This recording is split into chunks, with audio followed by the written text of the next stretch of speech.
नमस्कार बच्चों, Marcus IAS में आपका स्वागत है। आज मैं आपके सामने बहुत ही इंपॉर्टेंट डिसीजन लेके आया हूं। यह डिसीजन हमारे समाज, हमारे डेमोक्रेसी के लिए और हमारे गणतंत्र के लिए बहुत इंपॉर्टेंट है। यह डिसीजन सुप्रीम कोर्ट का एक लैंडमार्क जजमेंट आया है। आज के 7 जज के कॉन्स्टिट्यूशनल बेंच ने यह जजमेंट पास किया है। यूनानिमस डिसीजन रहा है सुप्रीम कोर्ट का। इस डिसीजन के थ्रू सुप्रीम कोर्ट ने अपने प्रीवियस डिसीजन को ही पलट दिया है, जो कि पीवी नरसिम्हा राव का जजमेंट था, जो कि 1998 में आया था। बच्चों, मैं बताना चाहता हूं, ये जो जजमेंट है ये नोट फॉर वोट का मामला है, जो कि पार्लियामेंट्री प्रिविलेज को मिसयूज कर रहे थे। जो पार्लियामेंट्री प्रिविलेज हमारे संविधान में जो दिया गया है वो 105 और 194 के तहत दिया गया है। 105 आपका पार्लियामेंट का है, 194 असेंबली का है, जिसके तहत आपको फ्री स्पीच एंड एक्सप्रेशन दिया गया है विद इन द दायरा ऑफ द पार्लियामेंट।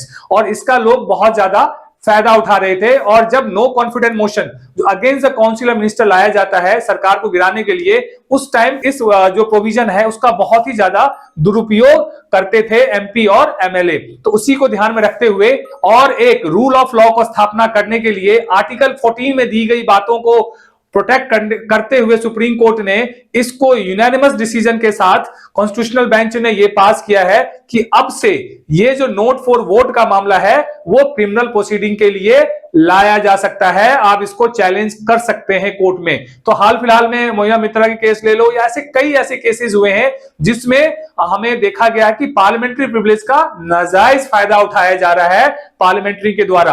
और पार्लियामेंटेरियन एक ऐसा एक पोजीशन है जो कि हमारे समाज के लिए एक रोल मॉडल है, बिकॉज वही हमारे लिए कानून बनाते हैं। और यही यदि कानून को पालन नहीं करेंगे, कानून को तोड़ेंगे, तो आगे हमारा समाज कहां जाएगा। और इसमें एक बात और मैं ऐड करना चाहता हूं दोस्तों, इसमें सेंट्रल गवर्नमेंट का भी कमिटमेंट रहा है कि यह ब्रीच ऑफ लॉ है, यह रूल ऑफ लॉ का उल्लंघन है। और सेंट्रल गवर्नमेंट ने कहा कि आप इस पे अपना जजमेंट दे सकते हैं। तो सेंट्रल गवर्नमेंट ने इसका विरोध नहीं किया। तो यह एक बहुत ही बड़ा डिसीजन है हमारे सीजीआई के द्वारा, और यह लैंडमार्क जजमेंट है। आने वाले टाइम के लिए नजीर बनने वाला है हमारे समाज के लिए, और हमारे समाज में प्रोबिटी को स्थापित करने के लिए यह बहुत बड़ा डिसीजन है।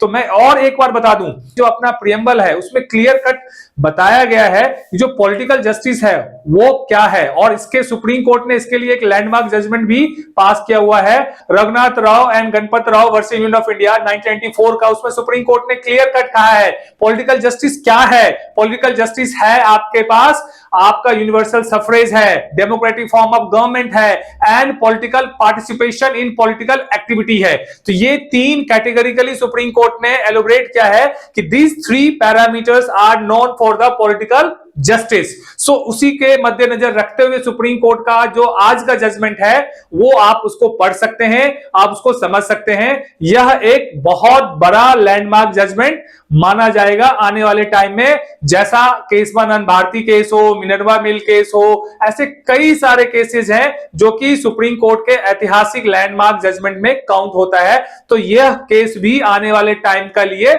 नजीर माना जाएगा। बच्चों, मार्गस आईएएस के साथ जुड़ने के लिए आपका बहुत बहुत धन्यवाद।